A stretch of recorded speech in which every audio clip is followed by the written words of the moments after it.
그 가상자산, 암호자산에 대한 시장들이 어쨌든 변곡점을 맞은 거는 사실인 것 같습니다. 최근에 보면은 또 하나 특이할 만한 점들이 있는데, 게임사들 같은 경우에 지금 이 어떤 암호화폐나 거래소에 투자를 많이 하고 있죠. 이런 배경은 좀 어떤 부분들이 있을지 한번 이영두 기자랑 좀 알아보겠습니다. 이영두 기자. 네. 지금 넥슨 게임빌 컴투스, 넥슨 게임빌 컴투스 그 이 세 기업들이 최근에 그 뭐 가상자산, 암호자산에 그 투자를 하거나 아니면 또 거래소에 투자를 했어요. 이거는 어떤 배경들이 있다고 봐야 될까요? 상식적으로 접근을 하면 게임 산업보다는 암호 자산업에 더 매력이 있기 때문이다라고 판단한 것 같은데요. 일단 출발점을 찾아보면은 2017년에 넥슨에서 그 4대 거래소라고 불리는 것 중에 하나인 코빗을 이제 인수했었거든요. 당시 대금이 한 912억 원 정도 됐었고요.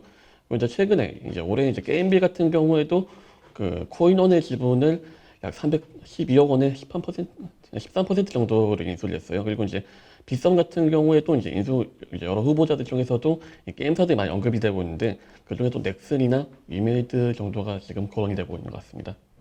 네, 교수님. 지금 보면은 게임사들이 뭐 암호자산, 그다음 뭐 거래소, 뭐 전방위적으로 지금 사실 관심을 가지고 좀 투자를 하는 것 같아요. 최근에 보면은 넥슨 같은 경우에는 이번 그 비트코인 급락장에서 굉장히 손실을 입었지만은 사실 어떻게 보면은 장기적인 관점에서 더 보유를 하겠다, 안 팔겠다 이렇게 또 선언을 하기도 했는데요. 보면은 게임사들이 좀 이렇게 좀 그 암호자산에 관심을 장기적인 관점에서 좀 가지고 있는 걸로 보이는데, 이거는 뭐 어떤 이유에서 이런 흐름들이 나타난다고 보시나요? 예, 게임하고 그 블록체인, 게임하고 암호자산하고는 굉장히 궁합이 잘 맞는 측면이 있습니다. 뭐냐면 암호자산 또는 게임에서 많이 거래되는 아이템 같은 경우는 다 디지털 자산입니다.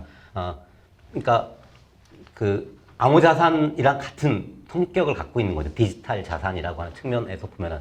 그러면은 발행과 유통이라고 하는 측면이 있는 거고요.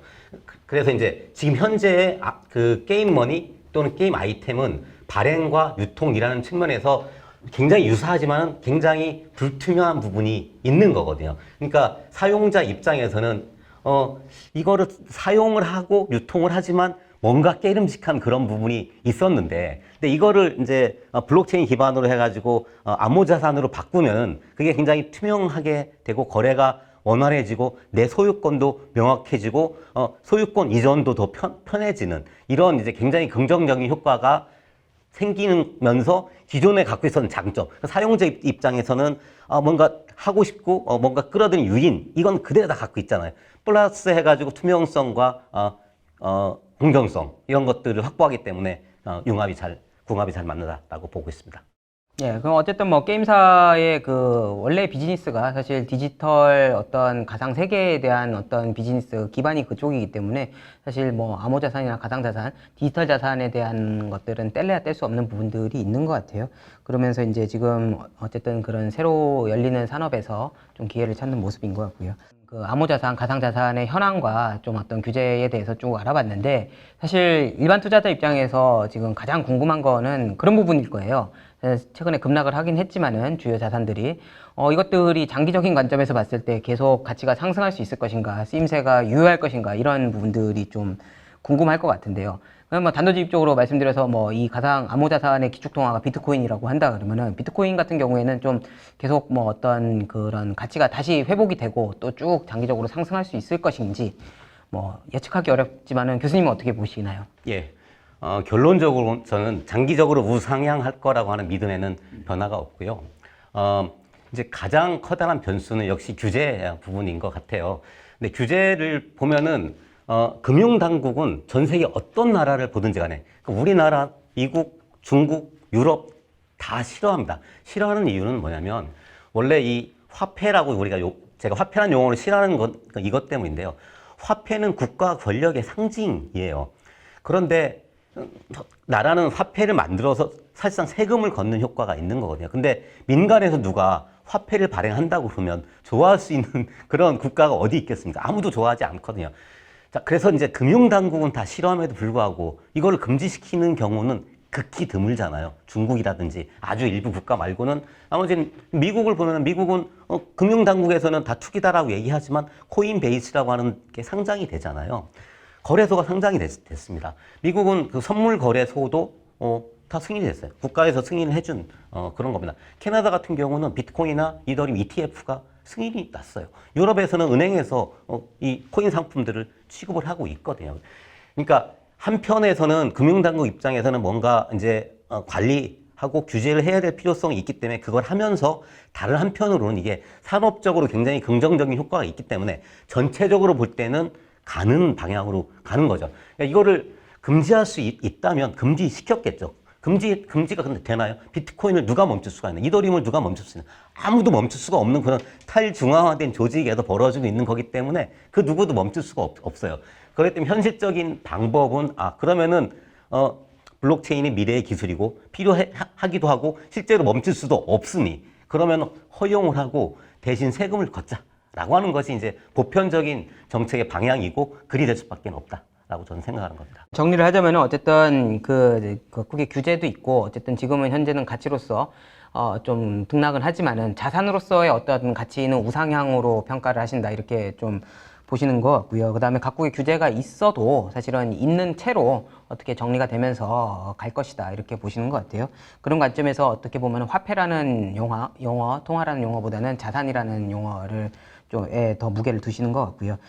자, 지금 보면은 사실 그런 것 같아요. 우리가 뭐 메타버스라는 용어를 보면 알 수 있듯이 전 세계적으로 뭐 실물 자산이 아니라 이 가상 자산에 대한 어떤 가치나 영역들, 영토들이 굉장히 넓어지는 상황인 것 같은데 우리가 꼭 뭐 블록체인의 어떤 효용성을 얘기한다기보다는 어떤 가상 자산에 좀 초점을 두고 이런 어떤 접근을 하는 것들이 조금 더 합리적이지 않나, 뭐 이런 생각을 하게 됩니다. 지금 사실 블록체인이 가장 맞닥뜨리는 쉽게 대답을 하지 못하는 질문 중에 하나가 블록체인이 그렇게 유효하다 그러면은 사실 이게 서비스로서 좀 의미를 가진 서비스들이 나와야 되는데 그렇지는 않지 않느냐, 현실적으로 좀 한계가 있지 않느냐 이런 지적들이 있거든요. 앞으로 현재로서는 뭐 컴퓨팅 파워라든지 뭐 채굴에 따른 뭐 어떤 효용성이라든지 이런 부분들이 많이 걸림돌이 되는 것 같은데 좀 암호 자산과 연계해도 괜찮고 이런 어떤 블록체인 기술의 효용성에 대해서는 좀 교수님 어떻게 좀 바라보고 계십니까?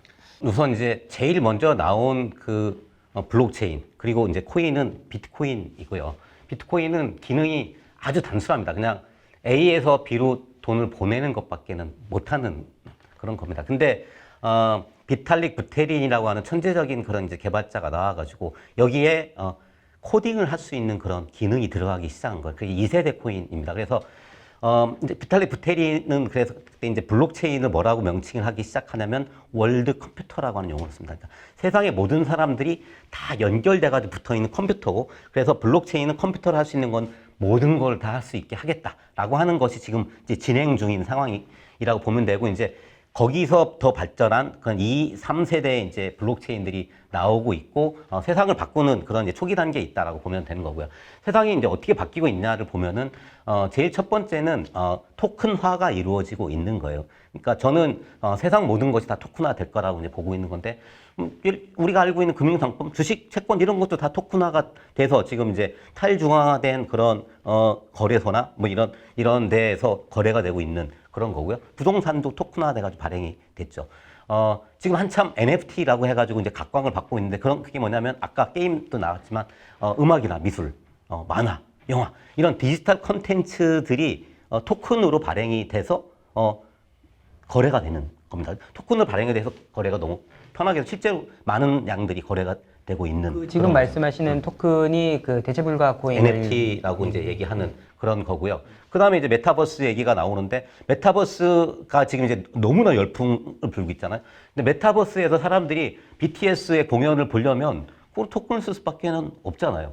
뭐 블랙핑크의 콘서트에 가서 어떤 아이템을 쓰려면 블록체인 상에서 거래되는 코인을 쓸 수밖에 없는 거거든요. 뭐 현재로서는 지금 현금을 바꿔가지고 그렇게 하는 형태로 지금 현금을 디지털 자산으로 바꿔가지고 하는 형태로 지금 가고 있다라고 봐야겠죠. 지금은 현재는 가상 세계에서는 내가 어떤 주체가 돼가지고 계좌를 발급받을 수가 없잖아요. 은행들이 가상세계에 계좌를 줄 수는 없잖아요. 그럼 가상세계에 들어가는 순간에 나는 지갑이라고 하는 걸 가지고 들어가는 겁니다. 이 지갑에 그게 비트코인이 됐건 이더리움이 됐건 이런 것들이 탑재가 된 상태에서 들어가는 거죠. 그리고 나서 여기 지갑에 있는 코인을 가지고 거래할 수밖에 없는 겁니다. 그래서 이런 모든 것이 다 블록체인 상에 있는 코인을 통해서 거래될 수밖에 없는 겁니다. 그래서 이제 비트코인 하나만 봐서는 안 되고 이제 블록체인을 봐야 되고 블록체인이 만드는 세상을 봐야 되는 것이 이제 중요하다라고 보는 거고요. 이제 우리가 인터넷이라고 하는 것이 나왔을 때 다 획기적이라고 했는데 인터넷이 하고 있지 못하는 게 뭐냐면은 거래입니다. 인터넷은 신뢰의 문제를 해결하지 못하기 때문에 서로 믿지를 못해요. 내가 물건 사면 그래 돈 주면 물건 보낼게. 물건 보내면 돈 줄게. 이걸 해결할 수 있는 방법은 중앙에 누군가가 있어가지고 그 신뢰의 문제를 해결해주지 않으면 거래가 안 되는 거죠. 근데 이제 블록체인이라고 하는 것이 인터넷 위에 덮이면서 모르는 사람들끼리도 블록체인 상에서는 신뢰를 할 필요가 없이 스마트 컨트랙에 의해서 서로 조건을 이해하면 거래가 되게 되는 겁니다. 그래서 앞으로는 이제 GDP의 상당 부분이 다 블록체인 위에서 거래가 될 것이고 앞으로는 내가 갖고 있는 재산의 일정 부분은 다 코인의 형태로 가지고 있을 겁니다. 그러면은 제 결론적으로 말씀드리자면 지금 그 애플의 시가총액이 2조 달러가 넘어요. 근데 코인 마켓캡을 보면 코인의 시가총액 다 합치면은 뭐 1.5조, 1.6조 달러 정도밖에 안 됩니다. 그러면 제가 지금 말씀드렸지만 이 블록체인이 만드는 미래, 대부분 거래의 일정 부분은 블록체인 위에서 될 것이다. 자산의 일정 부분은 누구나 다 코인을 갖고 있을 것이다. 이렇게 생각하면은 블록체인을 만드는 미래가 애플이 지금 2조인데 20조가 되고 200조가 된들 그게 많다고 생각하겠냐고요. 이게 앞으로 10배가 오르고 100배가 오른다고 해가지고 그게 많이 오른 거냐는 거죠. 저는 절대 그렇다고 생각하지 않습니다. 중요한 거는 블록체인이 만드는 미래인 거지 비트코인 하나가 아니라는 그런 겁니다. 그러니까 좀 말씀을 조금 약간 정리를 해보자면은 어쨌든 지금은 현금으로서의 교환 가치로서의 어떤 가상 자산이나 코인이 조금 더 많은 가치를 가지는데 조금 더 시간이 지나고 이런 기술들이 발전하면 그 자체로서의 가치를 가지게 될 것이다. 굳이 뭐 교환 가치를 따지지 않아도 그 자체로서의 경제가 생기고 그 자체로서의 가치가 생길 것이다. 뭐 이렇게 좀 이해를 해도 될까요? 예, 그러니까 인터넷상에서 일정 부분은 지금과 같이 거래를 할 것이고요. 일정 부분은 사람들이 다 블록체인 위에서 거래를 하게 될 거라는 거. 지금은 전혀 보이지 않지만 이를테면 탈중앙화라고 하는 데에서 거래도 하고 예금도 하고 대출도 하고 지금도 하루에 거래량이 몇 조 원씩 거래가 됩니다. 여기서. 그리고 굉장히 높은 수익을 창출해주고 있어요. 돈이 몰려들고 있는 거죠. 그러니까 우리 GDP의 일정 부분은 블록체인 위에서 거래되고 우리가 갖고 있는 재산의 일정 부분은 코인이 돼가지고 보유할 것이기 때문에 잠재력은 무궁무진하다라고 저는 보고 있습니다. 예. 자, 오늘은 암호화폐, 암호자산, 가상자산, 코인 뭐 여러 가지 이름으로 불리고 있는데 이런 디지털 자산에 대해서 그리고 블록체인까지 더불어서 좀 현황과 규제 현황과 그 다음에 앞으로의 전망에 대해서 알아봤습니다. 우리가 어떤 새로운 산업이 시작될 때 사실 그 산업이 어떻게 될지 예측하는 것들은 굉장히 힘들죠. 하지만은 언제나 역사적으로 봤을 때 거대한 흐름이라는 것은 존재했던 것들이고 그런 흐름 속에서 또 기회를 찾는 것들이 투자자나 아니면 산업 종사자들의 역할인 것 같습니다. 오늘은 암호화폐, 가상자산, 디지털 자산에 대해서 우리 이영두 기자와 송인 교수님하고 알아봤습니다. 예, 감사합니다.